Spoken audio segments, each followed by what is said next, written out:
welcome back to Two Homers and a Realist. It is on, guys. We're here for the season. We are 2 days out. Temple Owls coming to town. The Sooners are going to destroy them. I'm Steve. I'm Connor. Lucas. Jay. And we've got special guest, Dr. Keene, our new midweek sponsor. He's here. Dr. Keene, introduce yourself. Hello, I'm Dr. Michael Keene with Mercy Orthopedic Associates, and happy to be here. Happy to be with you guys and talk a little football. That's excellent. We appreciate it. No, So, thank you. so you work on body parts. We'll get to that a little bit later, but you fix people, right? That's right. You're you're the kind of doctor that helps people. Yeah. Okay. Gets them back doing All what they right. want to do. That's good. That's good. It's about time we have one of those kind of doctors on. Well, it is game week, and I'm excited. This is going to be spectacular. It doesn't seem real yet, and I don't know if it is real because it's a Friday game, and Friday games aren't real. But we better be up for it and be ready. It's going to be fun. We may have a chance of rain. I don't care. It's not going to dampen my party. I'm going to be excited. I'm excited about seeing the new offense, the new set, the new strategy. If they're effective, what it looks like. What are you guys excited about here in game week? I feel the same. It is a little odd to have a Friday game to kick the season off. We've talked a little bit about it. The benefit of that is having a free run at Saturday to watch all of the football. And it's actually one of the better week one slates I feel like we've had in a while. Definitely. So I'm excited for that. I think OU just announced today, finally, that we hit our sellout. So not sure what kind of strings they pulled to make sure all those $35 tickets in the Upper East. yeah, to make sure that's what they pulled. all A couple those of tickets were donors sold. buying up tickets. Yeah. I'm sure. So no, I think there's a lot of fun stuff to look for. At the same time, it shouldn't be a story that we have to go back and reflect on because it's Temple. But I think it's a really good kind of kickstart to the season and get ready for what's to come in the next few weeks. Well, we will step back on the post game and talk about what happened. So, so it should be interesting. That's what we do on the post game. It should be interesting. Oh, okay. But I'm excited to see the continuance of the defensive progression because obviously year one, it was just okay. Year two, even though we ranked, I think 70th in defensive efficiency or whatever metrics they use, maybe it was total points. We need to take another jump. We're pretty high. We were 70 on one of the numbers. It's like a total defense or something. So we need to get inside the top 30. And then, like I said, see what Seth Luttrell breaks out. It's got to be better than Jeff Levy. I mean, how could it be worse? Sure. I don't care what the stats said with, Dylan Gabriel's fourth in QBR and blah, blah, blah. But it's easy to have good stats when you're only throwing it 10 yards. So let's see him open it up. Yeah, I agree. The same for me. To get away from all the usual stuff that people look at, I'm hoping we see just a lot of not necessarily new formations to the game of football, but just effective formations that utilize our personnel that we have. Hopefully we do a lot of downhill running, a lot of run scheme just in general that allows Arnold to take the top off the defense because they're just tired of getting gashed for 8, 9, 10 yards a run over and over and over. Yeah.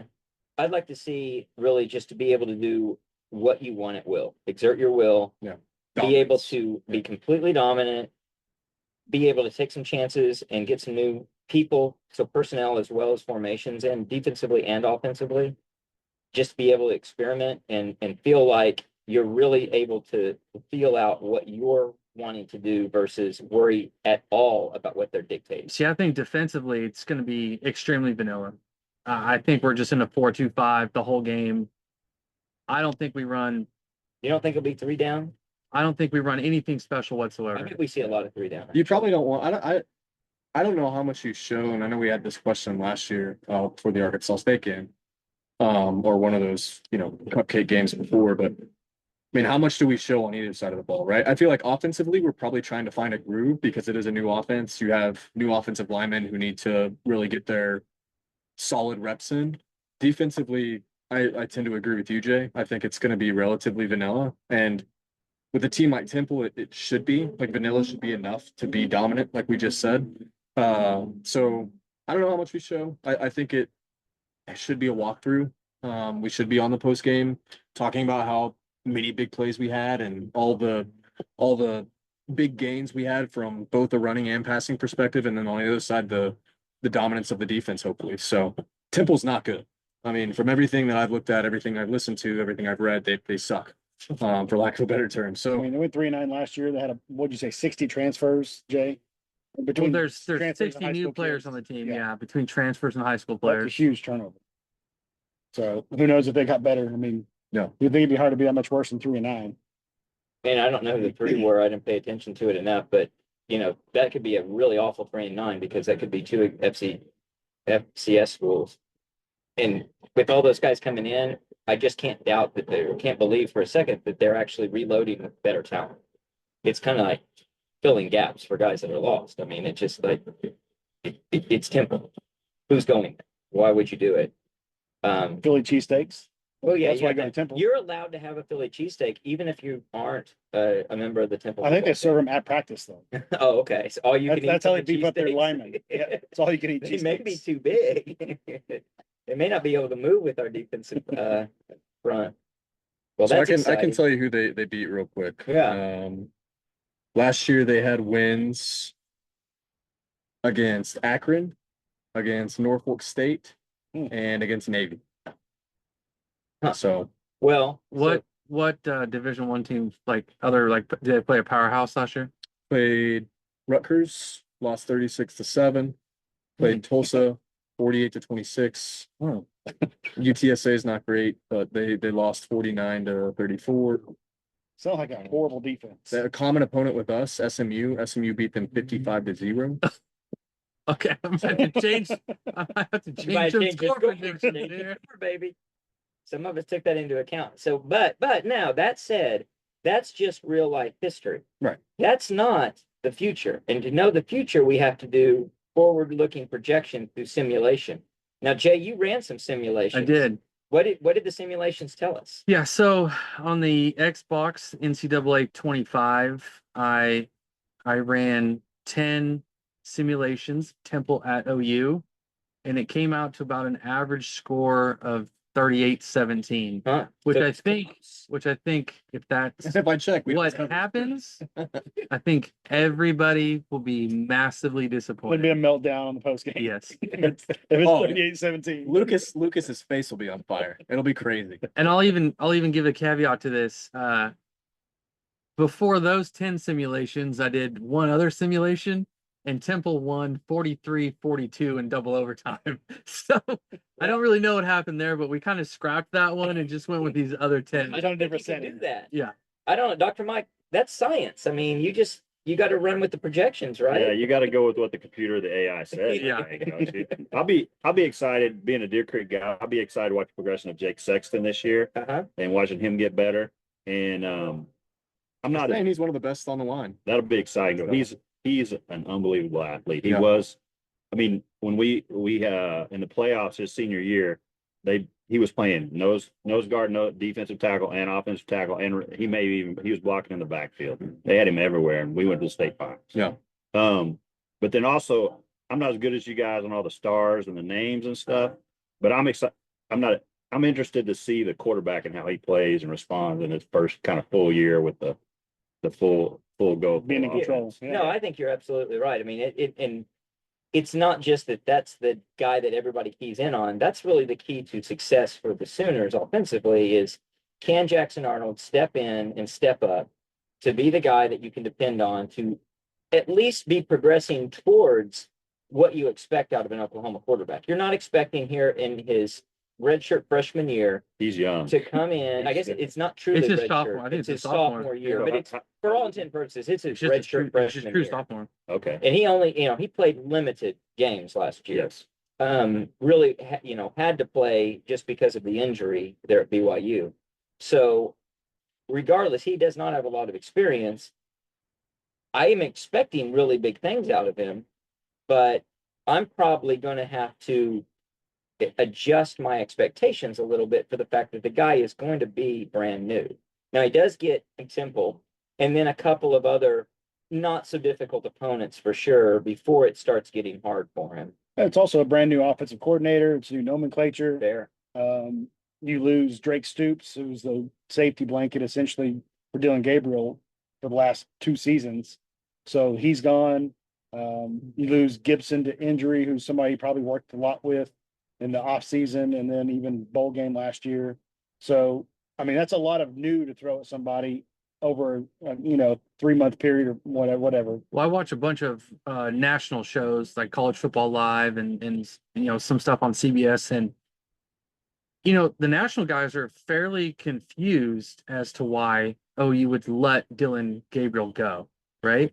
But he simply was not going to take us where we needed to go. He's just not an SEC caliber winning quarterback. And on top of that, there's probably other things where you can't have an Elite 11, 5-star quarterback sit for 2 seasons. I mean, Texas is somehow doing that, but he's not really a 5-star quarterback. But it is interesting nationally that maybe the top 2 contenders in the entire country have starting quarterbacks that were ran off from other schools, right? So you've got Dylan Gabriel going to Oregon, who's Yep. a lot of people's national title pick. And then you've got Will Howard, who Kansas State was like, no, we've got this younger guy that's better than you. You need to go find a job. And he gets the job at Ohio State. So it's Who ran off their who's gonna be quarterback right? to Syracuse. Yeah. So it's interesting times They we lost live in. 2 games last year. Yeah. And the dude's like, the people at Ohio State don't like me enough. I'm Yep. going to go to Syracuse. Well, I mean, remember after their loss to Michigan, I mean, they wanted the players to leave and Ryan Day to get fired. I mean, Yeah. it's a delusional Start- fan base. It is a very delusional fan base. And they lose to Um, a team that wins the national championship Right. by cheating, but they still got it. One of the things that I think we should look for with Jackson Arnold is how does he handle a 3rd down? And we may get 2 flavors of this. One is you find yourself in a 3rd and long.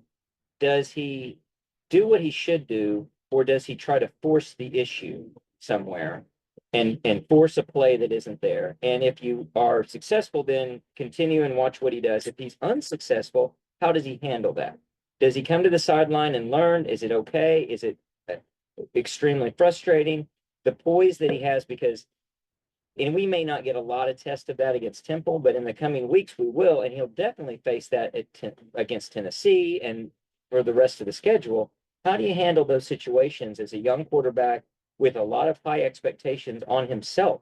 He has his own high expectations. Can he adjust for that, or does he kind of get caught up in the bright lights? And that'll be one of the things that separates him from a guy with a lot of potential to a guy who's realizing that potential and raising his game to a higher level. Well, and that's something that I've been watching some old games again, and I was watching the 2018 Big 12 title game against Texas. And something I noticed, that's something that Lincoln Riley was actually really good at, even with someone as high octane as Kyler.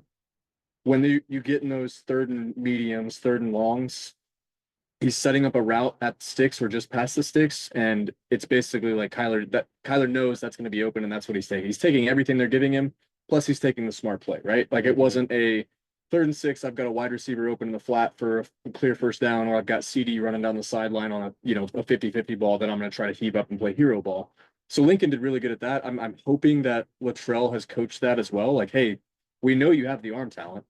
Show me that you can go make the smart plays to win us football games on top of that, right? That's great. So, Well, and if you have the defense that we're expecting to have, the smart play is going to win out. Okay, you don't get the 1st down. Do you want it? Of course. Oh, well, You don't punt have the to ball, take that chance. but Yeah. put your defense back on the field, and Yeah. you'll get the ball back soon enough. Yeah, and definitely don't force that ball across the middle and give them the ball 30 yards closer to your own end zone than what you would have with a punt. Yeah, for So- me, a lot of people talk about Jackson Arnold's interceptions. The two of them were just straight up bad in the Arizona game. He just did not see Mhm. the linebacker, and one of them was the safety creeping up for throws over the middle. And those are very correctable. If you don't see those being corrected, then it's a huge red flag for the rest of the season. If he's trying to force a ball into a small window deep down the field and it's picked off, or it's a 50-50 ball and it's picked off, I don't really mind that much. It's just the throws where he just didn't see the coverage, didn't read the right guy, stared someone down. If he still has those early in Temple, Houston, Tulane, then we could be in for Yeah. a rough season. So we had a poll question this week to that exact end, and we said Jackson Arnold had 3 interceptions against Arizona. how many games into the season will he have totaled more than 3 interceptions? And the majority answer was 4+, and that was my answer. 51% of the respondents said that. 28% said 3 games, so an interception per game in the first 3 on average. The next highest, the third highest, was 1 game, and then 2 games. So If we those 3 interceptions against Temple, we're in I don't some serious That's what I'm understand saying, that. we're I in don't trouble. unless they're all understand tipped at that. line Yeah. of scrimmage Yeah, or something Did the weird. did the realists vote on the 1 game? Is that? No, I No, voted, I voted 3. It was the Dylan I said Gabriel 4, family. you said 3. I said 3. I That said did- 4. I said 3. If Dylan Gabriel has more than 1 interception in these first 3 games, or Jackson sorry, if Arnold. Jackson Arnold has more than 1 interception in these first 3 games, I'm gonna be pretty disappointed. Well, as Yeah, much but as how, maligned, but it's still, it's, I what know are it's they? dependent. I know it's Yeah. dependent. So like if it's a tip ball or something like that, where it's just like, all right, like that's which tip balls and drop balls tip balls by receiver or the line, like those are iffy stats in my opinion. Anyways, I feel like they should be their own separate. See, like category to almost. me, like over the middle where you don't see somebody, or you're trying to throw an out route late, right, and the corner jumps it. Right. Those like Dylan those did are the red Kansas, flags. Farouk. Or Yes, you read, those are the or red you read flags. an in route and the receiver runs an out route. Yeah, and yeah, you have miscommunications on. miscommunication. You don't on need the the same, routes the and receiver and the quarterback aren't reading Yeah. the same As thing. much as we maligned Dylan Gabriel over his arm strength, we never really complained about his book smarts and being able to see the field, other than he was afraid to throw Yeah, just fear. over the middle. He didn't throw it the middle, but Fear was a critical. Jackson Arnold had a year behind Dylan Gabriel sitting in quarterback room. And then I remember when he first came in, they were hanging out together, watching film and all that. So he had a year of sitting behind him to see the cerebral aspect of being a quarterback at a top-notch university. So I expect, even though he did do a little gunslinger in the Arizona game, what he looked like at the BYU game when he came in for that second half, he was in control the whole time and looked really good. Didn't make any huge plays downfield necessarily, but he got the job done to win the game with the Billy Bowman interception and pick 6. But I expect him to take that knowledge that he had working with Dylan Gabriel for the last year into account going into this season, knowing that, he went 30-6 last year. Dylan Gabriel touchdown. Well, he interception. kind of had to be a gunslinger in the Arizona game because we were almost down 21-0. Offensive line wasn't all there either. Yeah, but also it was 14-0. We had- Pretty much out the gates. We have 2 offensive But it lines was almost out. 20-21-0. So he really needed Yeah, we had- to. 2 or 3 offensive linemen out. Oh yeah, the whole line was Yeah, shifted. Do you we think had 2 for they'll, sure. limit like the playbook, or limit like, okay, we're gonna limit him to the half of the field or a third, try to where he doesn't have to make his 4 or 5 reads? I don't think they'll limit his reads. I think they'll limit the playbook. So, and that's more just to disguise and hide what we're going to do. Okay, so when they get into the better games though, Right, yeah. because it's Temple, you're not gonna have. when they get into the Tennessee's, Alabama, Yeah, You're more gonna about use you don't 30% wanna of the show playbook. versus you Yeah. don't want to expose Yeah. yourself. We've busted to a up all risk. kinds of random Now, stuff when you're- against Texas over the years. When you're the number one player, number one quarterback in the country and the Elite 11 winner, you can't. In this day and age, these guys they're so much more advanced than they were 20 years ago coming out of high school. There's no need to limit the playbook for these kids. And Jackson was playing at the very top level of Texas Yes. 6A football. So not that you can compare it to college necessarily, but he was playing in the best league, or let's call it best Maybe league, the best league in the best country. state Yeah. in the Yeah. country. California is good, but not as good as they used to be. Florida has gone down a little bit too. I think the Ohio region for high schools come up, but Texas is still the clear #1 in the country for putting athletes in the Power 4 now. And so he took his team to the state championship, where they lost his senior year, but I think the year before maybe lost semifinals. I can't remember. So he's used to elite competition in high school for sure. So it should translate. So we got a depth chart this week, and there's a lot of oars on it, as we expected. Any big surprises that jump out to you guys, or anything that is, to my takeaway is, I don't know if we can take it with much more than a bit of a grain of salt, because I think there's some rewards that go into that, some prodding, some, I want this guy to do better. I don't know if it's truth serum in them, exactly their true depth chart, and we'll see by who gets actual playing time. Starting is one thing, getting the depth of playing time is another. But anything that jumped out to you guys?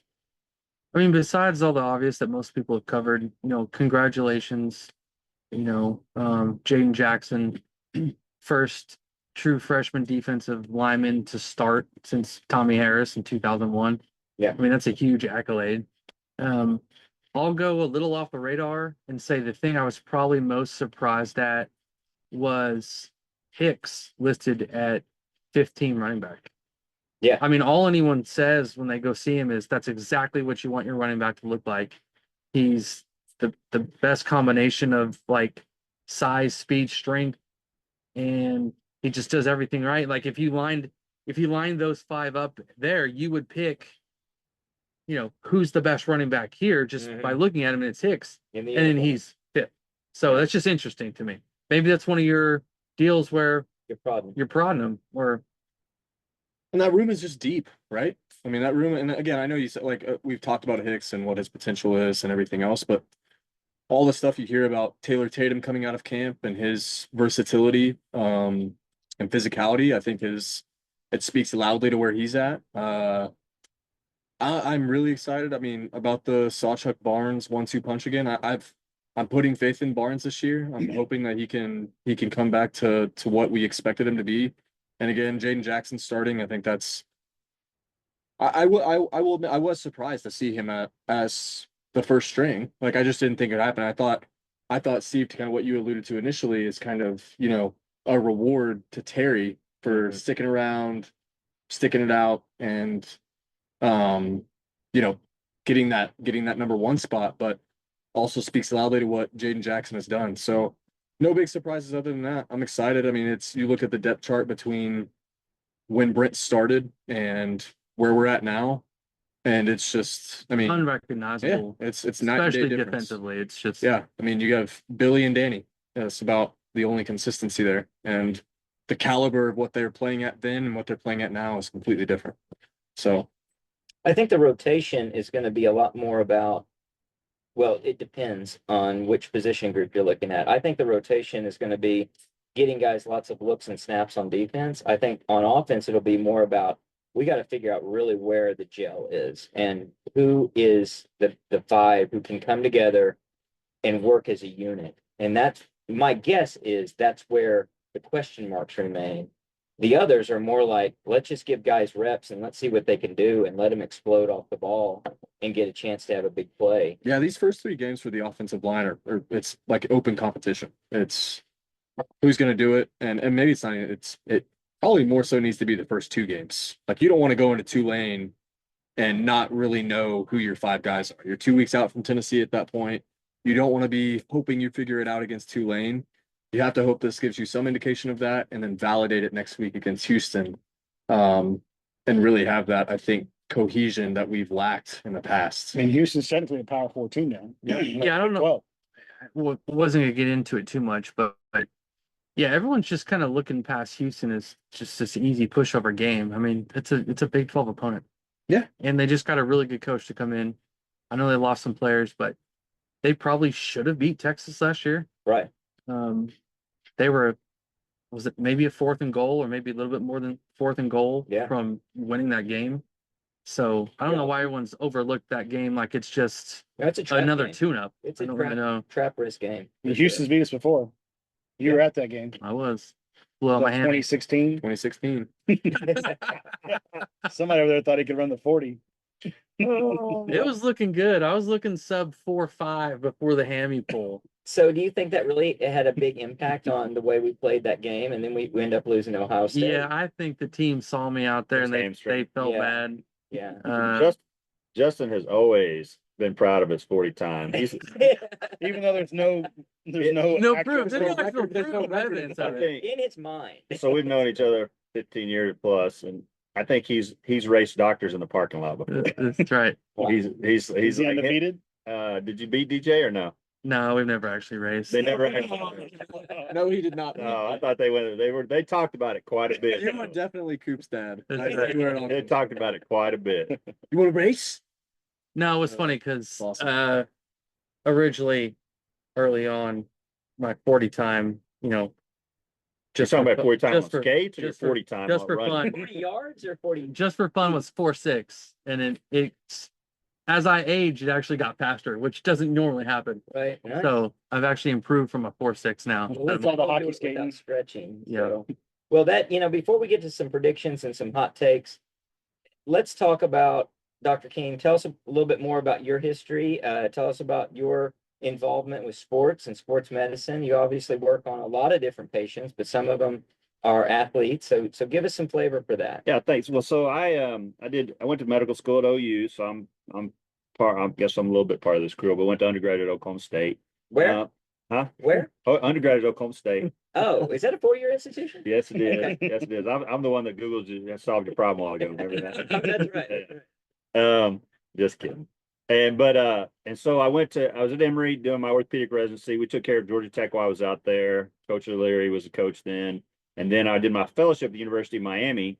So that was the year that Willis McGahee hurt his knee pretty bad. Oh, and then yeah. the Big 12. Pretty bad. That's an understatement. Yeah. The Big 12 officials called the pass interference in the end zone on the Ohio Ohio State. State, yeah, Cost us the game. So, and then we took care of the Tampa Bay Buccaneers too. So, and then since I moved back, we take care of a bunch of high schools, small colleges like Southwestern, Southern Nazarene, Northwestern, take care of Deer Creek High School, Piedmont High School, all the Putnam City schools. And that's probably my passion is high school football. I love it. That's what I love the most.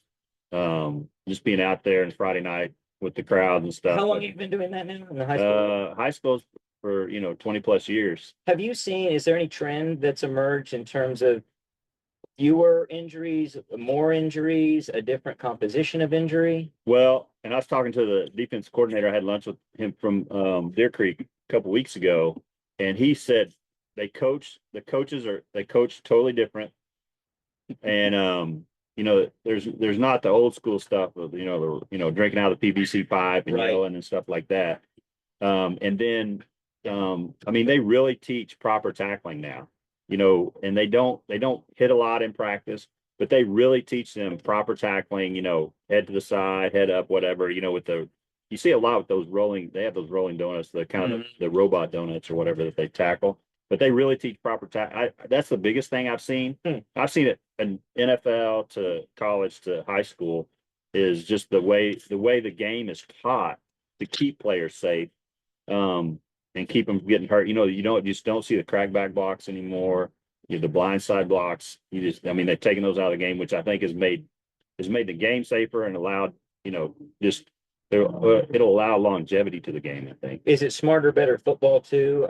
Like it's the level of instruction at a higher level? Very sophisticated and it's it's trickled down, from the different nomenclature, the different sets, analytics. It's just it's pretty impressive. Well, that's good to hear, obviously, on a number of levels.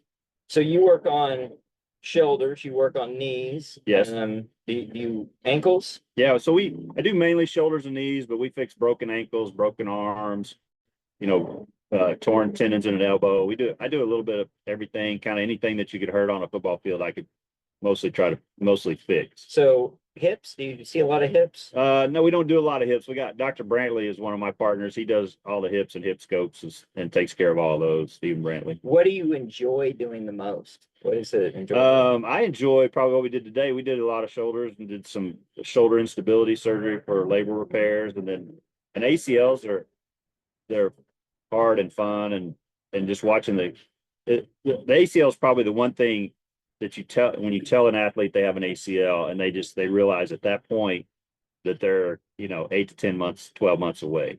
And that's probably what we see the most of, where we have to kind of talk to them and let them, you got to coach them through that whole time.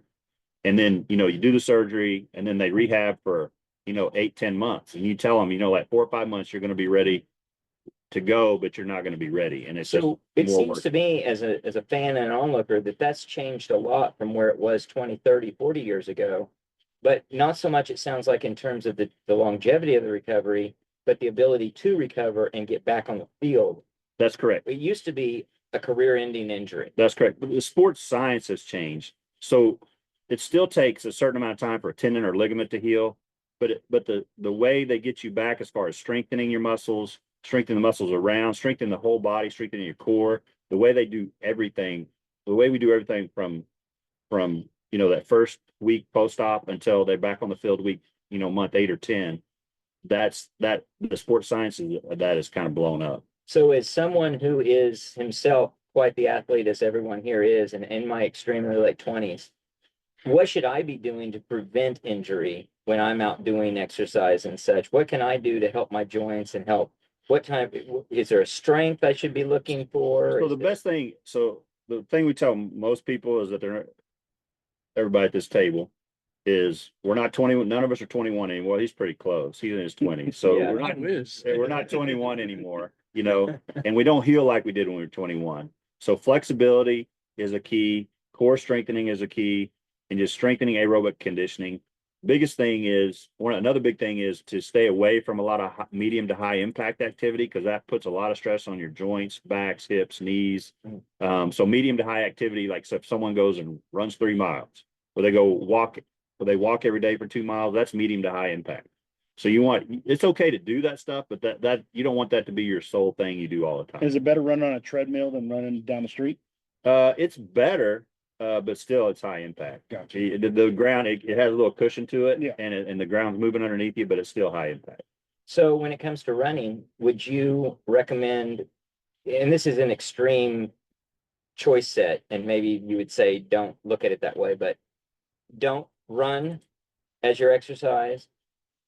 Run in terms of running, jogging, the 1, 2, 3 mile, which is a slower pace, or the intermittent sprinting as a technique in terms of exercise. Would you recommend one of those three over the others? So the best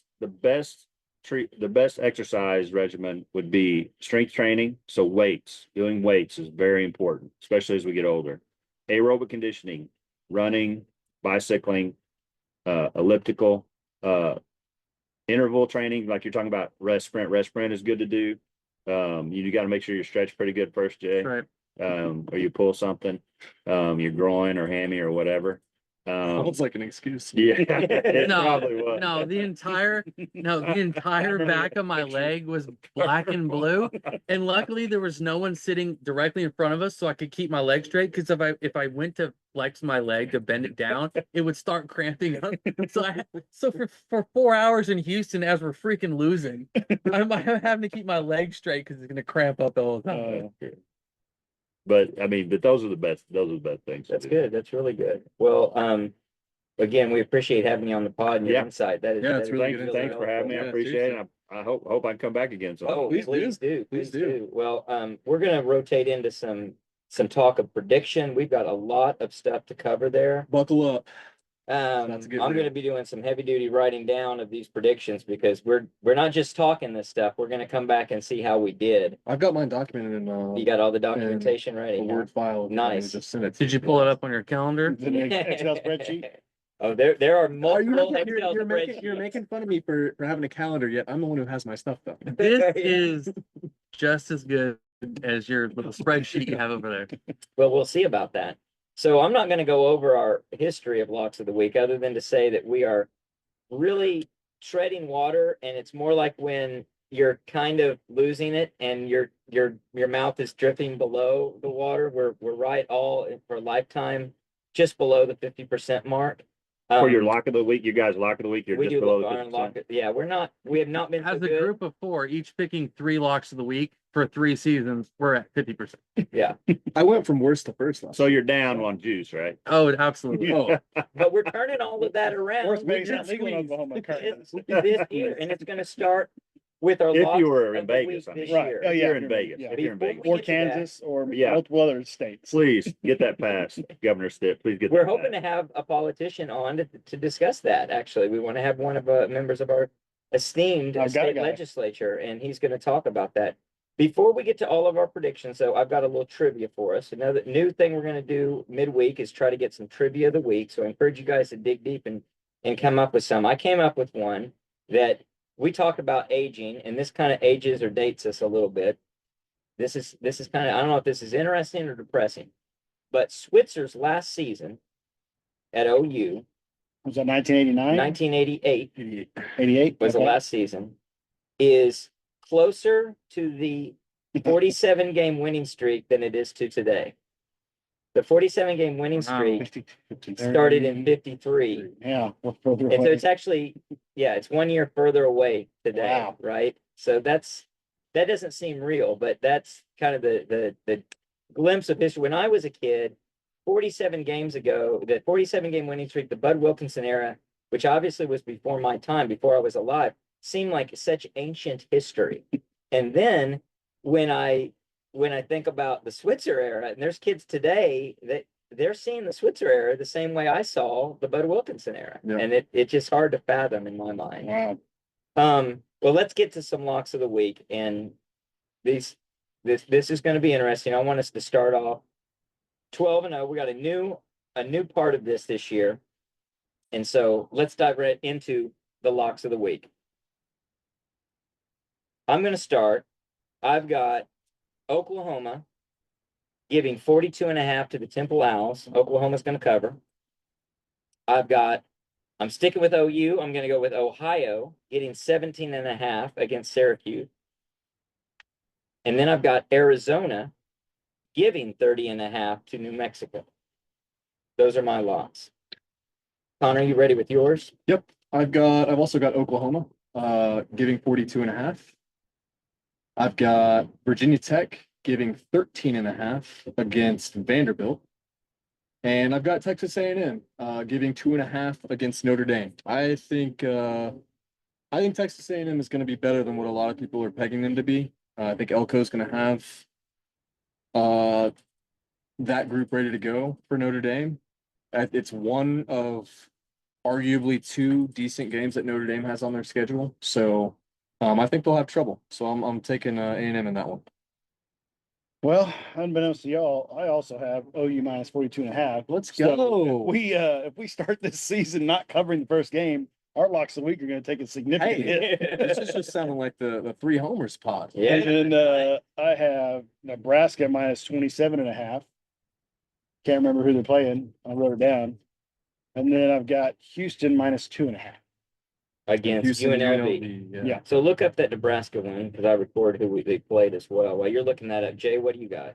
All right, I'm gonna go with North Dakota State plus 10 versus Colorado. That's 10, tomorrow night. 10.5 or 9.5. We don't want you. We're gonna let you have a push.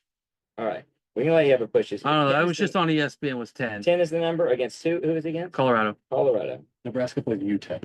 UTEP. Thank you. I'm gonna take. I'm gonna- UTEP's supposed to be better than advertised, so that's interesting. I got Matt Rule working it out. I'm He's a in Matt year Rule 2. fan. I'm a Matt Rule think he's a fan. good coach. I'm a Nebraska Is fan. Rayola starting? Yeah. Really starting. We're not going to do That an kid over is- under. That kid's going to be good. We're not going to do an over under on Nebraska, but if we did, I'd take the over. I think that they're in good shape. Not to interrupt, Dave. Oh, you're fine. I'm gonna take an actually fairly large upset that might disrupt even playoff type stuff to a certain degree. And I'm gonna go West Virginia plus 8 versus Penn State. Are you picking them outright? Picking West Virginia to win the game? I am gonna pick them outright, and I'm getting 8 points. Wow. A bold statement. It's kind of a bold I statement. don't hate it. I don't think Penn State's very good either. They also have a really easy schedule. All right, what's your third pick? I'm gonna go.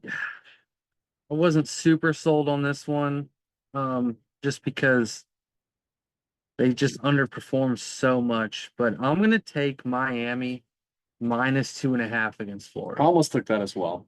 I think they got a really, really good transfer quarterback in Ward. They got a top-notch running back also from Oregon State.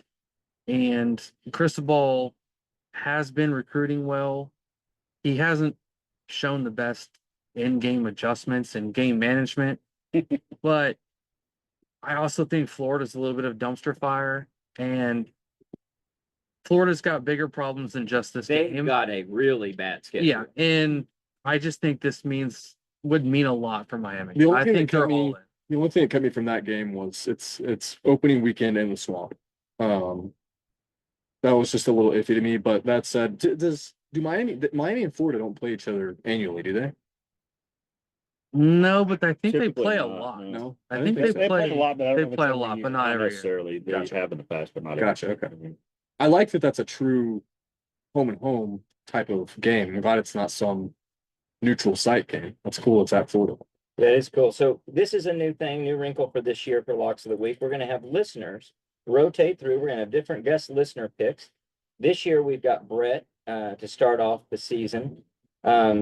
he is going to go with Penn State giving giving 7.5 to Okay. West Virginia. Uh-oh. So He right found away, 7.5? right Have some away, inside info. he's got 7.5. So Well, that's And why you we got have a podcast and he doesn't. I guess so. He's got Hey, Alabama you can't giving talk to 31.5 to Western Kentucky. So I guess he is a believer that they won't miss a beat and they're just going to keep on rolling. Western Kentucky wasn't bad last year either, though. And that's true. That's true. And he's got Houston giving 2.5 against UNLV. Same Smart as man. he might be Oh, so he smart. took Houston. Okay, I thought he had the opposite of mine. Okay. Yeah. So he bragged a little bit to me when he was picking these. He goes, I went with the better known schools. I said, so you had like locks that were guaranteed locks and you don't want to share those. So Well, Brett, We'll see. we're wishing the worst, buddy. yeah, yeah. So We'll Well, see. not how it against goes. Houston. well, okay, fair Rooting for enough. Houston. Fair enough. We're hoping for a 1-2 weekend. Yeah. Well, now we've got another prediction that we'll make weekly, and that's going to be a prop bet of the week. So our prop bet of the week for this week is, will OU's defense give up more than 9.5 first downs? Last season against Arkansas State, they gave up 10. I think we're looking for an improvement out of the defense. We're looking for, like I said, the ability to just to exert their will, which probably means get off the field really quickly. 9.5 is the number of first downs. Will they be under or over that many first downs that they gave up? I'm going to predict under. It's a really good line. It was a tough one. I thought a while about it. I'm going to go under as well. I looked at the same stat. OU's low last year was 10 given up against Arkansas State. Temple's low last year was 12 against their best opponent, SMU. So, common opponent It as says well. So something SMU did. I'm thinking we should be able to keep them under 10 first downs. I think it's a great line because you never know what's going to happen if we have a huge lead in the going into the fourth quarter. You've got third stringers in there, but our third stringers now are probably would have been second stringers in the last decade as far as quality of backups go. Right. So I'm going to say we ended up with under. All three of you went under? I'm Yeah. going over. I'm going over. We got an over from Mike and an over from Jay. All right. I'm going with over due to the amount of possessions I think we're going to have because we're scoring. And I think they're gonna get into the fourth and fifth string. And I think that's a really good point and something that might come to doom that line. I thought about making the prop bet for the first 3 quarters, but then I thought, well, let's just make it for a full game and let's not like try to get too cute about how we make this prediction. Although the real measure will be probably the first 3 quarters before the real depths of third string and fourth string guys start getting in there. And, it just takes one guy out of position to give up an extra first down and kind of blow this. But the same for you. thing could have been said last year against Arkansas State, and our defense was not as good as what it is now. Right. Depth wise as well. So Depth wise for sure. I mean, I think that's where a lot of mine was rooted in is once you get into the lower portion of the depth chart, you're still seeing very productive guys potentially against a team like Temple. And also it's a bit of homerism coming up. So. Well, the next thing that we need to cover is going to be the more in-depth over-unders and predicting the playoff teams. And Which admittedly, is very difficult. it's very difficult and a bit of a crapshoot. As I got into But I it, nailed it. I was really troubled by one, I picked my over-unders, and then I felt the wrath of you guys, not with just my over-unders, but when you started to say, wait a second, how can you have them making the playoff and you've got them under? Yeah. I couldn't go that deep. I couldn't get that convoluted. I started going down that route and I was like, man, you just need to go with what you think. To me, So it's they a don't bit have of to a- be, they don't have to be. Right, no, poorly. they could be They a don't have to be hedge. poorly. I got a little hedge going. Yeah. And so I'm hedging between the two. So let's start working our way down through these and we're gonna go It kind of should be rapid vertically. fire. Yeah. Let me read them off and you go over or under. We'll go with that same rotation that we've been working. Do you with. want record prediction for each one? Oh, no, you don't. If you want to elaborate, that's We don't fine. have that kind of time. Connor's doing a little overachieving over Yeah. there, isn't he? Yeah, Come it's on. You kinda- got a desk job. It's easy Yeah. to sit around and do stuff like that. He's the one That's that how you have watches, a spreadsheet. he's the one that watches the YouTube podcast. That's the guy that watches the podcast. Hey now. It's not false. I resemble that remark. So we'll start with Oklahoma. 7.5. To me, it is an easy over, not just because I'm a homer. You've seen my analysis, you've seen my post, you've seen my math on it. I think it's very achievable to get the over just because that's a really low over under. I'll be pretty disappointed if we don't hit it, but we'll see. I'm surprised because that line opened at 7.5. You know, in January or February, whenever that first, Never moved. and it never moved. I would have thought there had been more money bet on the over with that low of a total. I It's agree. the easiest pick on the sheet. I And think so it's too. it's an easy What over. was the record last year?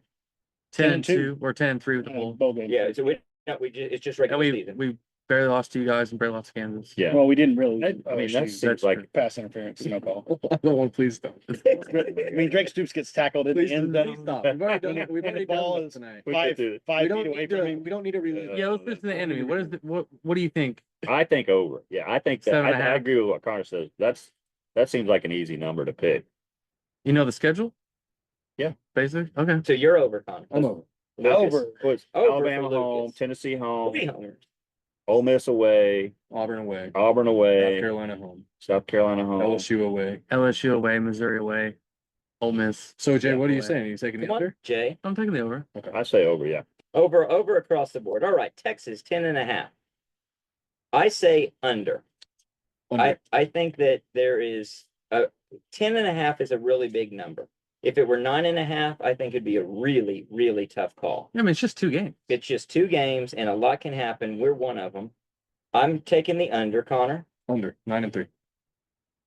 Lucas, Under. Jay. Under.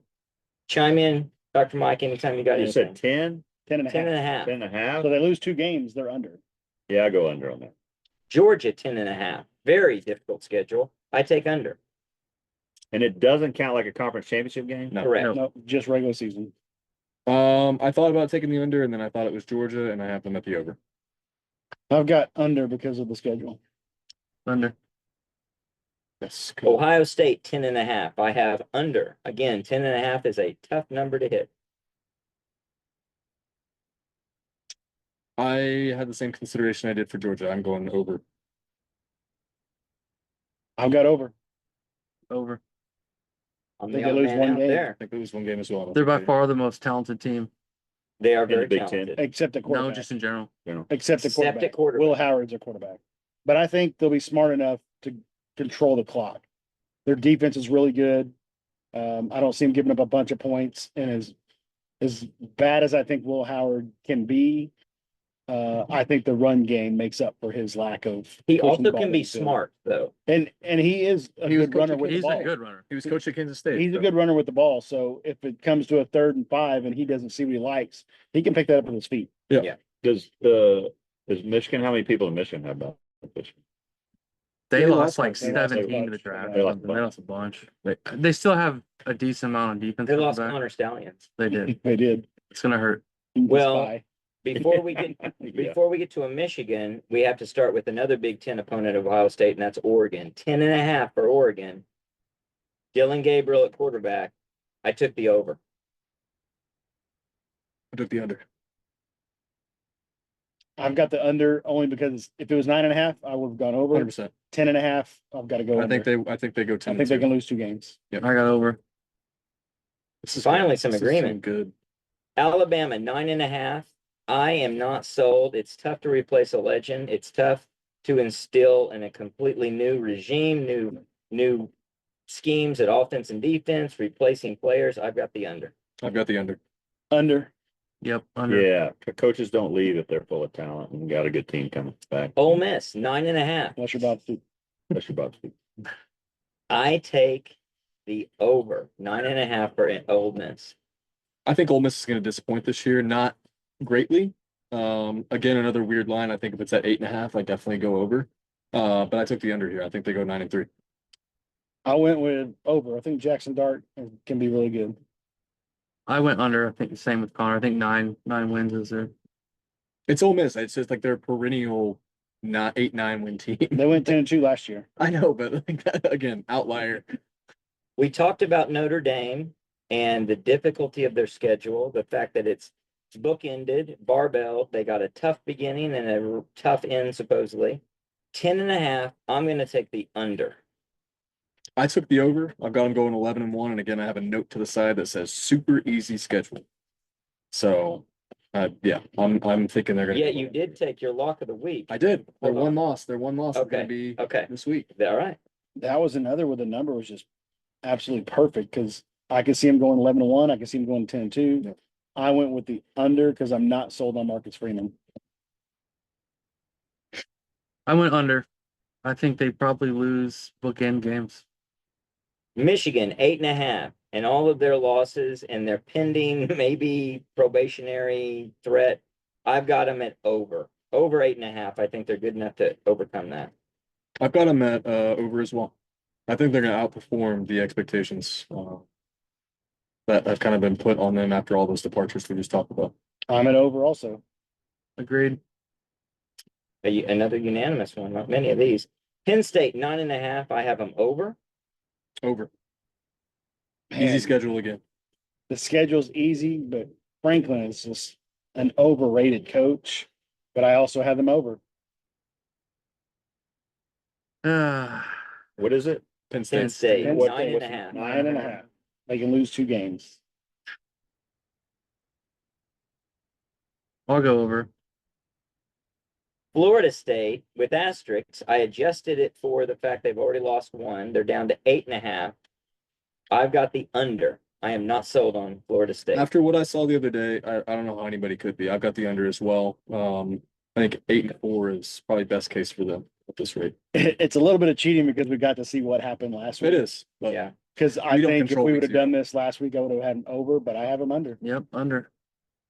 That they'll And that's even with the we're line all under, adjustment. they'll be over. That's how it It's goes. just DJ is just Mhm. he's so pedestrian. Inconsistent. Man, And it's yeah, he doesn't have it. and their line was pushed around. They were supposedly maybe had the best defensive line in the country, and They ran the ball down the that throat. just did not look Yeah. like What were anything. his throwing stats? It was like In the first half, he was like 13 for 14, but his it average was like pass under was, 5 yards. it was half a yard behind the line of scrimmage. he averaged negative 0.1 yards Yeah, completion in the first half. That's insane. it is. Missouri, 9.5. I have under. Easy under. I've got over. Cool. I got under. Don't like it, but I've I got don't over. like it either. That's LSU, 9.5. I have under. under. Under. Not Brian Kelly. Too fans much to around here. replace. It is. Your Heisman Trophy winning quarterback, Two and first, you did two- not prove you could win Defensive on tackles. defense. 2 first round, wide receivers, your offensive coordinator, just too much. Utah, 9.5. I have under. I've got over. Utah, I have over as well. Over on Utah. Over on Utah. New conference mate for you. That's right. Clemson, 8.5. I have over. I have over as well. I think Clemson's another team like A&M that's going to outperform some of these expectations. As much as I dislike Dabo, I've got over. I've got over. Tennessee, 8.5. I have over. I have over. I've got them at 9-3. I've got under. I don't believe in hypo. I got over. Oklahoma State, 8.5. I have under. I'm going with my same line of thinking as I had last year. 8.5 makes sense. I could see them only winning 8 games, but it's Mike Gundy and he figures out how to freaking win. You always I say that, don't and you're think he always does. right. I'm going over. I think they finish 9-3. I've got over as well. As long as Ollie Gordon stays healthy, I think Bowman is a solid enough quarterback. And with another year in that system, he's a little inconsistent, but he's got the arm talent to overcome it. I've got the over. I've got the over. They're one of the oldest, most experienced teams in the entire country. I think Mike, what do you got? I'd say over. I agree with you. I think, last year they didn't start giving the ball to Ollie till about the game 3 or 4 Yeah. after they lost South Alabama and then they figured out they're rotating quarterbacks every quarter and stuff. So they've got all that figured I out. this forgot year. about that. That was the craziest Yeah, stuff Gundy I've ever seen. Yeah, in my Gundy life. played. Ridiculous. Yeah. That was the most unbelievable That thing. was And crazy. oh my Yeah. gosh. So the now- tail of the tape might be how they can start against what is kind of a sneaky trap game schedule. San Diego State, a very South good, Dakota, or South Dakota State, a very Same good initials. FCS team. Arkansas. Arkansas, Tulsa. I've got a cicada attack here. very difficult. And then you get into the meat of the Big 12 and it's hard to know. It is just hard to know. And they play Utah early, so I was just telling Game Justin, 4. They open up with Utah conference Yeah. play. and when I always think when you play someone early, it's a little bit of a crapshoot. All right, last in this list, USC 7.5. I have under, and I'm trying to not go with my heart. I'm trying to go with my brain. And I really do think that they are extremely limited because of the difficulty of the schedule, what they have to work with. They are trying to break in a new defensive coordinator, which might work. I don't know, but it remains to be seen if they've even touched a weight. You talked about the importance of weight training before. They don't do it at USC under Really? Lincoln Riley. No, they do So Pilates. they do Pilates, Yeah. a lot of Pilates. Yeah, they took our Tybo. the strength Tybo and with conditioning Tybo. coach that Lincoln brought in when he took over here. He took him with him to USC, Uh-huh. and Tebow and Tybo. they had a player this past year Sure. transfer to, I don't know, maybe Michigan State or something.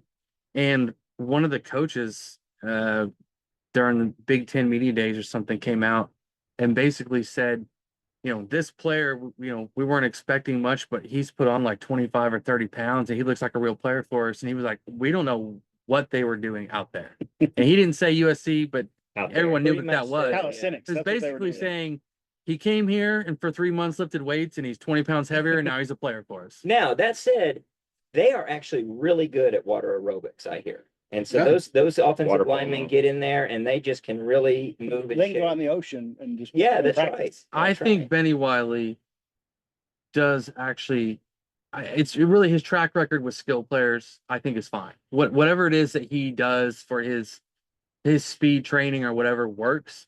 But I Right. think he uses the same With his techniques trench guys. on guys on the line. Well, you know what he Because should do? He should go work for JS at Orange Theory. Orange I think Theory. he'd be a really, really, really good Orange Theory. That's coach. really good. Like really good. No, and that kind of speaks to, not to really get off on a tangent here, but maybe you need two different theories and two different group of coaches when you talk about the different types of players you're going to work with.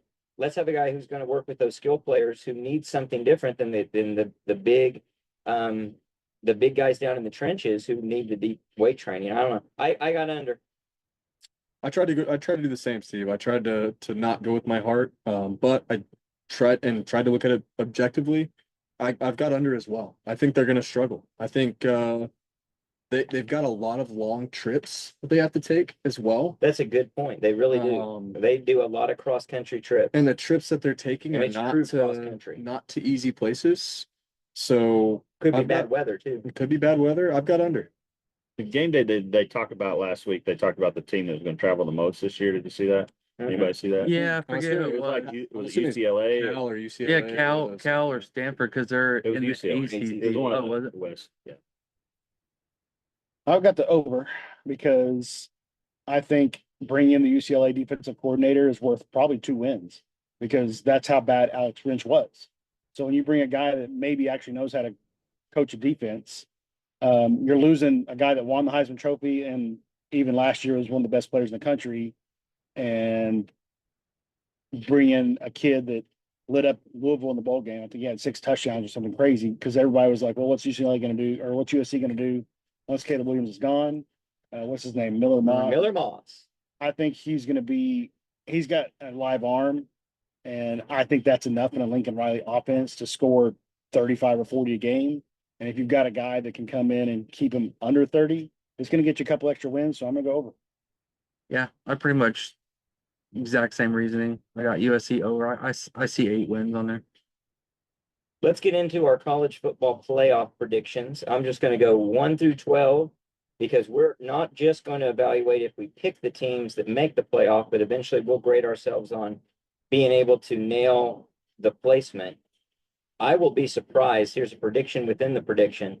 I'll be surprised if any of us get 5 of the teams right, maybe 4 of the teams right. I mean, that would be impressive. If in you by the terms number, of seed yeah. and making the playoff. Yeah. But here is your college football playoff. Number 1 through 12, Ohio State, Georgia, Clemson, Utah. Those are your byes.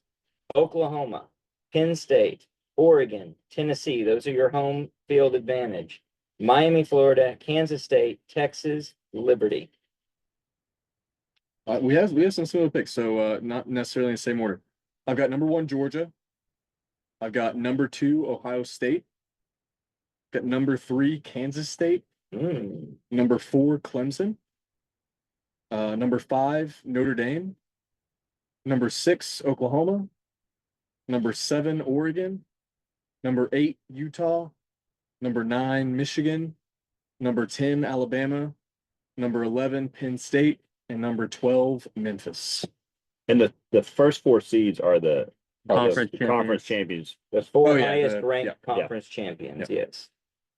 I have Ohio State, Georgia, number 2, Utah 3, Clemson at 4, Notre Dame at 5, Oregon 6, Ole Miss at 7, Texas at 8, Michigan 9, Penn State 10, Miami 11, and Boise at 12. And I had a little bit different order, but then when I remembered that they'll have to match up, Right. 5 versus what is it, 5 and a 12 and 6 and 11. I had big like 2 SEC matchups or 2 Big Ten matchups where Had it to wouldn't. flip 'em, So I right. had to flip a couple. I'll of those just do around. my top 4. I'll do Ohio State, Uh-huh. Georgia, Oklahoma State. Which conference I'm missing? ACC. ACC. Georgia Tech. I like it. All right. So I want to come back to that because that's an interesting point you're making. What was your number 10? Lucas? My number 10 was Penn State. Penn State. So one of the things that I didn't spend a lot of time doing, but is worth doing if you really wanted to get into this, is making some predictions as to what the committee will do in terms of matchups. And I think they will manipulate for 100%. matchups They will. in multiple ways. They already do. No common They And opponents. they that already before. do. Yeah. They No absolutely opponents that already you've do. already played. Yeah. No common conference If they can opponents. get OU to play OSU, they're going to do it. Mhm. If there's a lot, yeah, there's going to be a lot of Or that that goes USD, on. something Yes. Something funky. storyline. Yep, storyline. Yes. Now, It's a TV show. when you look It at, is. it's not impossible that one of the top 4 does not come out of the big 4 conferences. But that would be predicting an upset, right? That's predicting that, let's say that Oklahoma State is 11-1 and they play a 9-3 Kansas State and Kansas State wins. They might not pass. They might not be one of the top The 4. non-power 4. The non-power 4 conference champion. might be a who's 12-0, undefeated. 13-0 that actually gets in there. That It's would be- unlikely, that but would you be could why. definitely see it. I think the case is there for it, sure. And it would be very frustrating. And to me, it speaks to the frustration of all these guaranteed buys. The fact that you're locking in the conference champions as if that is, you're really favoring the big guys, or you're presenting it really, it's going to be really awkward. If Kansas State at 10-3 gets in over a 13-0 Liberty, Yeah. or Boise State, that's going to be real awkward. Well, and do you think the committee looks at precedent, right? So the big argument last year was, who was it? Liberty, who was, I think, undefeated, goes to Yeah. a big New Year's Six bowl and gets just their brakes blown off by Oregon. Right. But they make a New Year's Six bowl as an at-large bid because of their record. Isn't there one guaranteed non-power 4 Yeah. bid? Yeah. Right. That's why we have like a Boise and Memphis. Yeah, and a- so there would have to be one at least though, right? Yeah, but and Yeah. I just don't like Which is the- also a frustration Yeah. point for me. I think that's stupid. I think It it's should be the top 12, 1 through 12. Let's go. What happens if you have a 12-0 Utah against a 10-2 Oklahoma State in a Big 12 championship, and Oklahoma State wins? Do they get one of the 4 spots? Yes. Even if Utah is ahead of them Yeah. in rankings. Yeah. That's what I'm saying. So Exactly. Yeah. Utah would drop to 12-1. could be ranked They higher. couldn't be ranked 4 The and only way OSU you be could do ranked it is 7. the only way you could do it is if you make Utah 5 and Oklahoma State a 6 or whatever, and then you put and you elevate the whoever. And that's why you shouldn't look at this as rankings. Once it gets there, it's seeding. You can't look at it as like, here's what you're ranked after the conference championship week. It's here's what your seed is in the playoff, right. regardless of where the Gotcha. ranking. These are the 12 that's in. This is how you're seated. Exactly. What do you got, Jay? All right, I got. I gave you enough time to work on that. Yeah, I got Ohio State number 1. I got Georgia number 2. Miami number 3. Utah 4.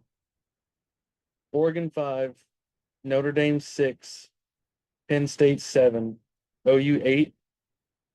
Clemson 9, Bama 10, Ole Miss 11, and Memphis 12. So all three you have OU in the playoff, Yeah, You I did think we're 9 and 3 The in the homers, playoff. right? and 9-3 gets you a top 8 seed. Well, I think so. wait until the record predictions. I'm not predicting 9-3. I think with that schedule, I think 9 and 3 gets you I do too. up there. I do Wow. too. In fact, I'll be Over angry. some 10-2 teams and Yes, other absolutely. powerful conferences. Yeah. Absolutely. Yes. I've got us as a 6 seed for a reason. Yeah, you're a homer. We know. Oh, He's intelligent. solid analyst. Based on your locks of the week, I beg to differ. I think lifetime he might be ahead of you. Well, last year I think we tied. No, we did not. Oh, One Go game. back and look. Simmer down. I won by a game. No, I won by a game. I don't think so. Dude, I looked it up the other day to make sure I was correct. I will look it up again. Yeah, look it up again. Steve, Check you your got that on a spreadsheet. spreadsheet? I think Why I happen going to, into yes, the, I going do. into the bowl You games, make me feel I like picked I'm the- talking to my wife right I now. picked the 'cause team I'm like, I opposite. don't want to have to spend time proving you wrong. I picked the team opposite you, I and it can't caused be me a to jump. listener. No, I promise. Okay. It was So- within a game, It was within a game. You lost but by I a thought I game. won. Yeah, by it was a within game. a game, but if you lifetime. All right, here we go. I'm not going lifetime. I'm going Right. last year. 2023. We're not going to talk about my Okay, 2023.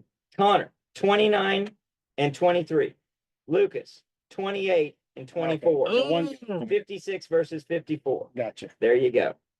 I know it was within a game, but I Yeah. thought I jumped you on the final, Yeah, it literally the final bowl game. What's lifetime? What do we got lifetime? No, you're Let's just thinking hear it. Let's just hear the it. bull What we got lifetime? This is painful. It is painful. It's the bowl pick 'em. Yeah, All right. that's what it was. Top to I won the bottom, bowl pick 'em uh, this year. Or bottom to top, I wonder if I got paid for that.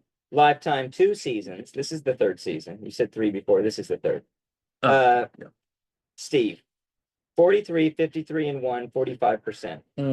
Jay, 46, 51, 47%. Mm, Lucas, 47, 50, 48%. mhm. Connor, 48, 49, 49%. We are horrible. Weird. We've been sandbagging Stick so to your that we day can job, really. guys. Stick to your day job. It's a good thing sports betting is not legal. Our Thanks, listeners Governor are. Stitt. Our Thank you, listeners Governor are- Stitt, for not making it illegal right now. We would All be you have for to it. do is just Bait us, pay us. and you're guaranteed You're in money. the money. We do have a listener that does that in Kansas. Mhm. He'll be one of our weekly picks. Great. We'll get hit. we'll Great get job. hit- Great job, listener in You You Kansas. know He's what one of he'll our probably picks. do? Mike will probably say, pencil in whoever you guys pick, consensus, the The opposite. alternative. Yeah. All right, Sounds so all right. what else do we have to cover? We've got OU record and the score for this upcoming game.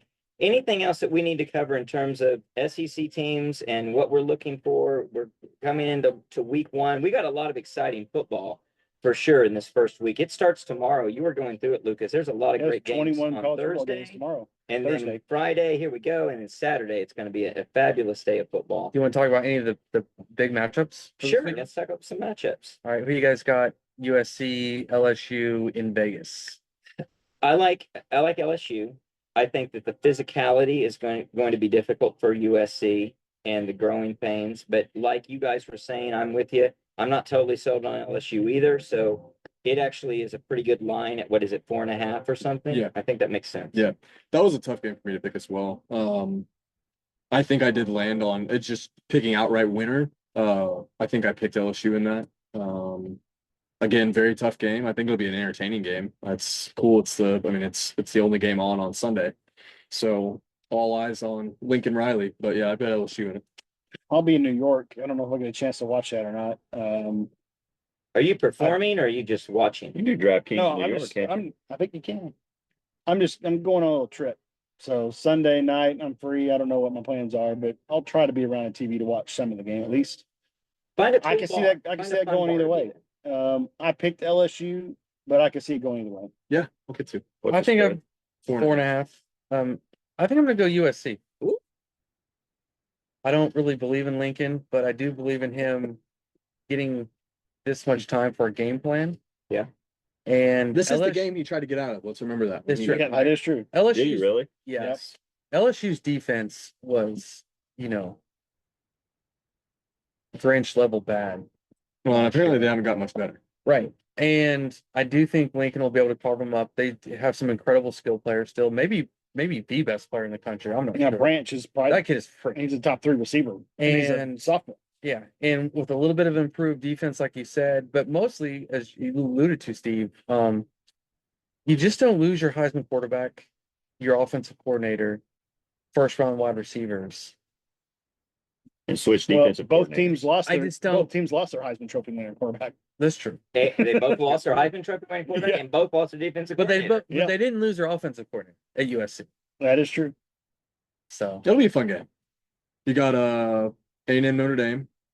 Again, I kind of spoke to that one. I think A&M's going to outperform some expectations. It'll be a fun one to watch too. I hate both those teams. That's Yes. it's a weird if that game could end in both teams losing, I'd be so happy. I don't hate Notre Dame the way I used It's to. Colts versus Really? Catholics. Yeah. I think that's a great point. I also don't respect them the way I used to. Definitely So don't. I think it Maybe that goes I hand think in that's hand. I do exactly. They're not the threat they used to be. So I think you said it earlier. You don't believe in Marcus Freeman? Yeah, I'm not sold on him. Not sold on him. Yeah. I'm not either. I think this is a pretty pivotal year for him. I think the schedule sets up pretty nicely for him. I also think that opening up with A&M is probably not. Where's that game at? Is it a neutral site? no, it's a College Station. It's at College Station. Is it? Yeah, That makes a difference. Is it? I think that game's neutral site. I don't think so. Notre Dame has two neutral site games, Is one it- somewhere and then is it one in in Dallas? Philadelphia. I thought it was a College Station. Let me Look that up. Who does Georgia play? It's Clemson. Clemson. Yeah. So for me, for that That's Notre a fun Dame, game. the Notre Dame game, I think they got a really good quarterback from Duke, which also just happened to be the coach Forgot they that had took him. over A&M. Yeah. So that was his quarterback. So I think in one way he'll know We'll know the what he does deficiencies. good and doesn't do good. Yeah. But you could also say the same thing about the quarterback because he knows his defense inside and out because he had to go against it every week. Wait, so the Duke quarterback's at Notre Dame, Yes. the Duke coach is at A&M. Yes. Okay. So they're each going to know what they're good at and not good at. That game is at Kyle Field. Yeah. Which even Wow. gives me more premise to take Which is pivotal. I would have easily picked Notre Dame had they not had some offensive line injuries. So not only did their starting left tackle go down, but their backup left tackle went down. So there's like a true freshman left tackle and like a freshman left guard. And A&M still has dudes on the line. So there could just be a ton of heat coming his way. And the crowd will play into it. Yeah, but Notre Dame does have a really good defense, and Connor Weidman, I think he's a pretty good quarterback, but Wiggum. I don't know. I could be pretty low scoring. I lean, Is it Wiggum? I think it's Wiggum. isn't Is it? his dad a cop? Yeah. On The Simpsons. Yeah. I lean A&M at Deep- home, but I actually think, yeah, I think Notre Dame loses their first and last game of the season. Any other notable It is ones Weigman. I apologize. that stand out that I don't know about Clemson. I do too. I don't know. They've got the Riley brother, right? At second year offensive coordinator. They've got Last year, we've got no transfers. well, no transfers because he's not a portal guy, right? Last year they extremely underperformed for bringing in, what he did with the TCU offense seemed to be, Lincoln-esque, right? Just revolutionary. You thought he would go out to Clemson, and they had a big stud 5-star recruit. It was a at dud. quarterback, Yeah, I and don't it think- I just don't did think- not work. I don't think Klubnik was what everybody thought he was going to be, and maybe it's just some freshman. I don't know. He may have started enough games after coming in for DJ to be a sophomore last year, Yeah. but looked like either freshman growing pains or a sophomore slump. Definitely underperformed the expectations for what I think Clemson needed him to be. But And- they're going to field a great defense. And Georgia's got to be slightly down. I mean, they can't just keep doing what they're I doing. feel like we always say that, and I feel like it's never true. yeah, I mean, they reload. they They're- definitely they're reload, reloaders. but you can still be down Yeah. a little from your reload. I think it'll be a better game. I think it'll be a pretty good game. I really do. I mean, I 13 think and a it'll half be points is a lot. Yeah, A lot of yeah. points. I almost chose Clemson getting that just because neutral site that's in Atlanta, I think, Atlanta, right? Yeah. yeah. So that'll be It's that's not a, a real That's neutral. not really neutral. South Carolina being right there is not bad. I mean, Clemson travels well, so Be a lot of Bulldogs. there'll be a lot of I Bulldogs. mean, Georgia's played enough games in that stadium that it's That's practically a home basically game. Yeah. field. Yeah, I that's mean, good. between playoffs and True. SEC championships, they've True. probably played in that stadium 5 times in the last 4 years. It'll be interesting. It's tough to keep focus. It's tough to get your players engaged, and Saban was a master of it. not many have been able to do that. And you talk about coming off of national championship years, national championship contending years. They should be hungry a little bit from what happened to them last year by not being in the When playoff. they go 12-1 last year, And then just, undefeated, and then lost in the SEC Lost championship. to Bama. yeah, and then destroyed Florida And the State in Bama that game was- weird game. Literally neck and neck. And I think Georgia absolutely would have won the national championship. Oh, yeah, Yeah. I think so too. I think it's also, I mean, you just think it's week one, right? Like it's just it's gonna be weird seeing one of those two teams who have been relative power on Georgia definitely, but Clemson even relative powerhouses the last, decade. It's gonna be weird seeing one of those teams Almost decade, not quite. Yeah. be 0-1, be 0-1 after week one. And believe it or not, Clemson is just not Clemson since Venables left. I believe it. Do you think the off the field stuff at Georgia affects them at all? I think they promote it. it. It's like, dude, if you're not, They just give those guys keys and they just Yeah. do whatever the heck they want. Have you seen those who's on the memes? list this week? You see those memes where you call for your Uber and you see it's a Georgia player and you're like, oh, I'll take a different car. Well, you guys have the sheet. Any other games that stand out to you to talk about? Give me what you guys think about the Oklahoma State San Diego State game first. I did it. You got me. South Yeah. Dakota State. South Dakota State. I would be worried. I would be Oh, I'm worried. worried. I don't think it's fun at all. I think it's a no-win It's a It's a situation. terrible Yeah, opening game. it's not- Terrible. I think it's opening game. good you have them coming down from the nice cool weather in South Dakota to a nice little crispy 1 o'clock 1 game. o'clock game in Stillwater. Everything I've heard too, I mean, it sounds like people around Stillwater are pretty amped up for the season. I mean, it sounds like there's a, They actually Yeah. sold out for the first time. yeah, in I'll chalk it Yeah, up. really. I'll sold out the chalk whole it up season. It was to- sold out last to year. OU the leaving. season and- tickets. Yeah. I thought I saw this was the first year they'd ever sold out every season ticket I available. thought it was last year, but I may have been. So, whoa, you're saying every season ticket available, They not sold the all entire their- stadium. All their allotment for season tickets, they Right. sold out. I think it this was year. last year, but I'm not. 100% Their sure. allotment is not 100% of the stadium. Right. Right. That is the game. That's a top 3 game that I'm excited to watch on Saturday. Yeah, I mean, they're going, South Dakota's going for a three-peat national championship. Right. I mean, and it's a 5th-year starting quarterback. And they've circled this game as we're Absolutely. the next Appalachian State. Yes. Let's do it. Yep. And that's going to be, I mean, But that should also have, it should have Oklahoma its, State's Did attention. I Did see have that yours? they've won like 25 games in a row or something like that? I think that's the I'm- stat I saw. I don't know. Well, Well, if you're- they're pretty darn good They haven't for lost their many. division. If you're OSU, you have to hope you don't have that kind of early season slump. South Alabama. Yeah, I mean, it's that slow kind of rise to conference play, and you can't afford that here, right? That's I mean, the correct. first 2 weeks, I mean, it's Yeah. South Dakota State and Arkansas. Arkansas. I mean, you got, and that's good. Maybe that helps I mean, it's not like OSU doesn't know what South Dakota State is, right? Yeah. Like it's, Yeah, but as a player though, right? You might not as see a that. player, you might not, and that's difficult because you might lose a few key players in terms of mental preparedness through this week and in the course of the game.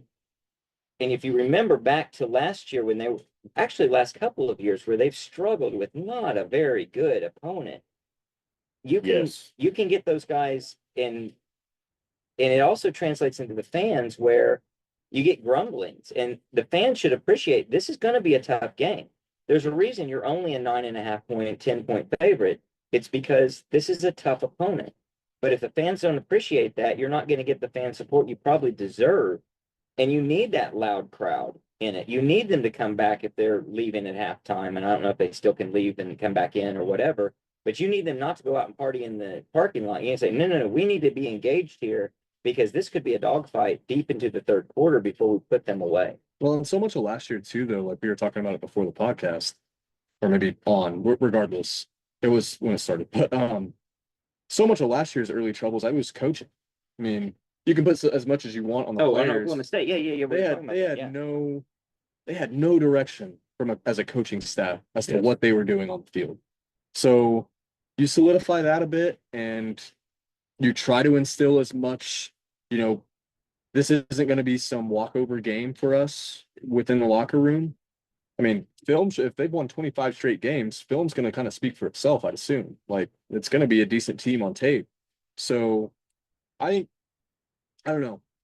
If I'm OSU, I have a different chip on my shoulder this year, having OU out of the conference. And I say that as a very, as a big brother here. I think it's I think it's, we got our shot, right? Like this is what we need to, Mike, you project them as a 3 seed in the playoff, right? This is what we need to go, not just get to the conference championship game. This is what we need to win a conference championship.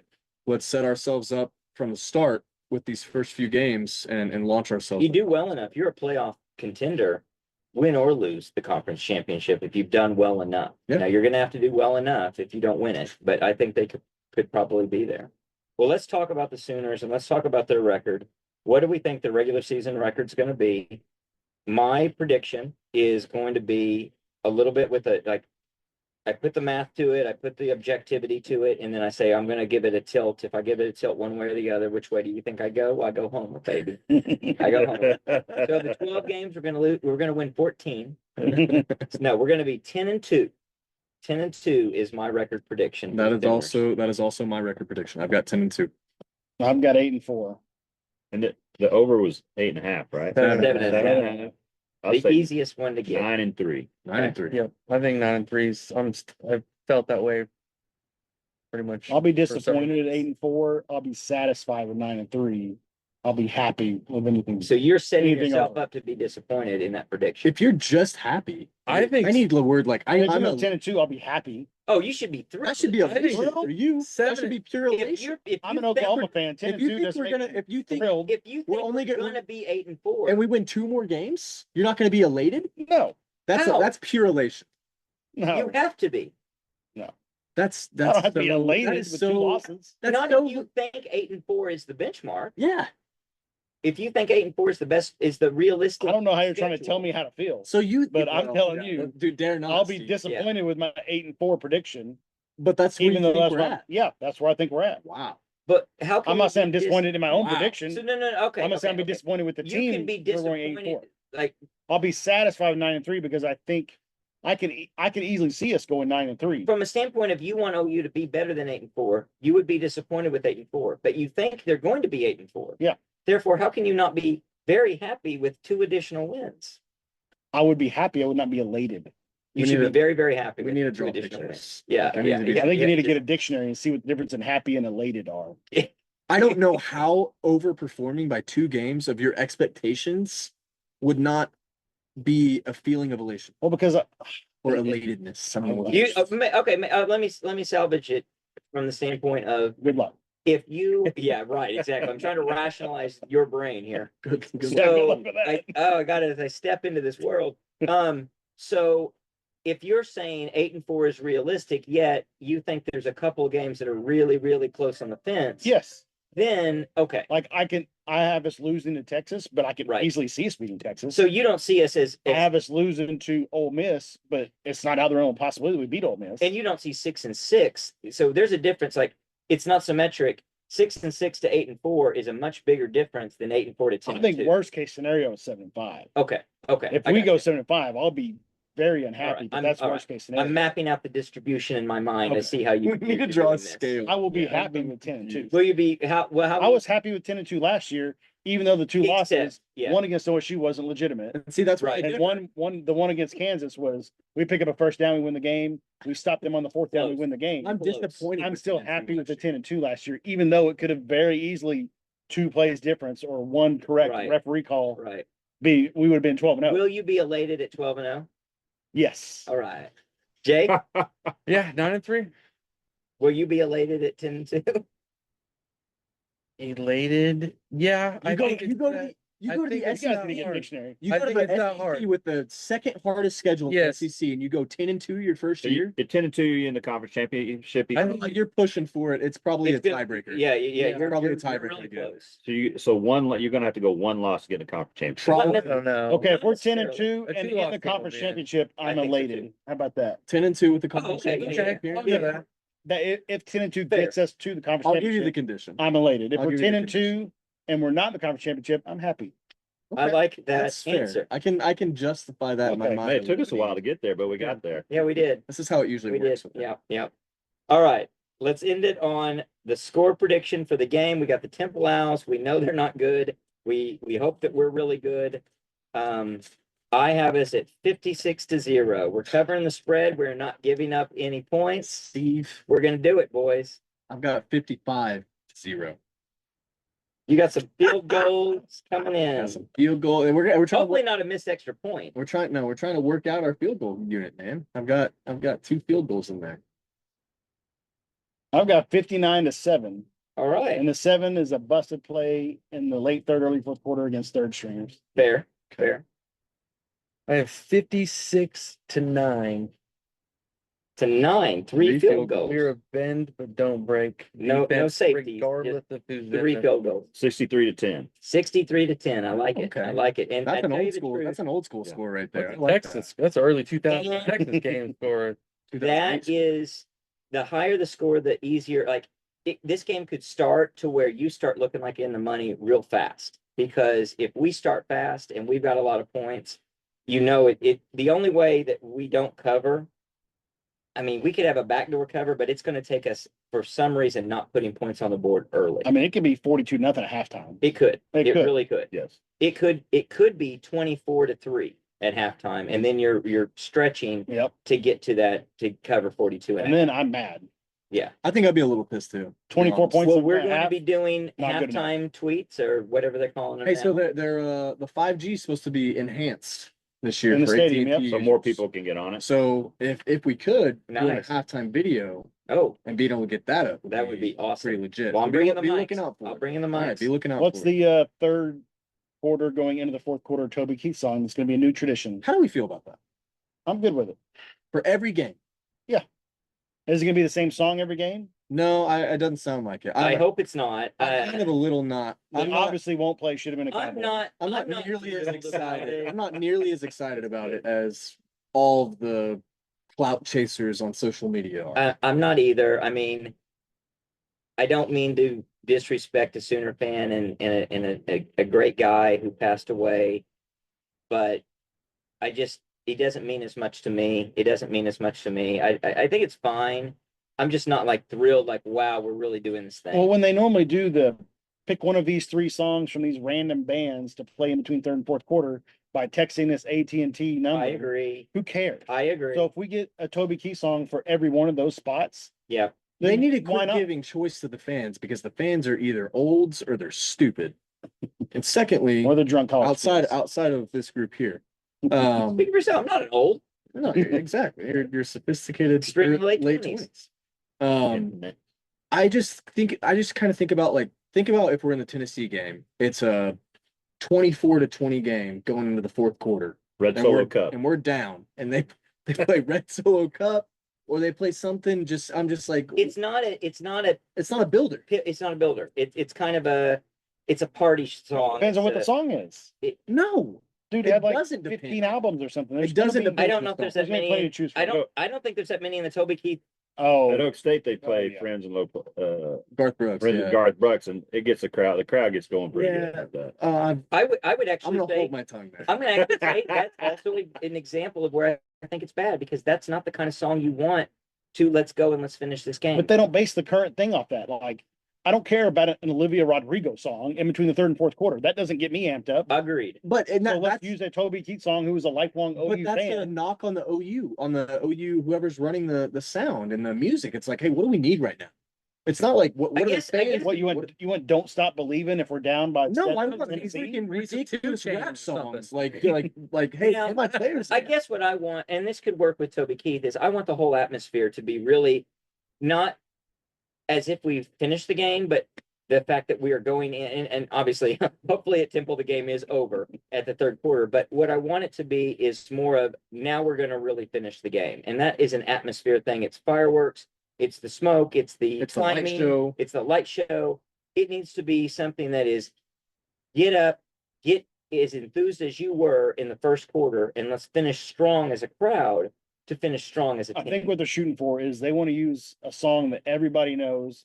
They'll probably put the lyrics up there. They want the fans singing the song when currently it's your choice of these 3 songs and Sure, it's I know. it's That's a Patience low bar, by though. Guns That's N' a low Roses bar. or it's some random song that Yeah, doesn't that- have anything to do with I agree. getting hyped up. I You know, agree. so that that's let's a do low, it. that to See, me, we're different types of fans. So for me, it's game dependent.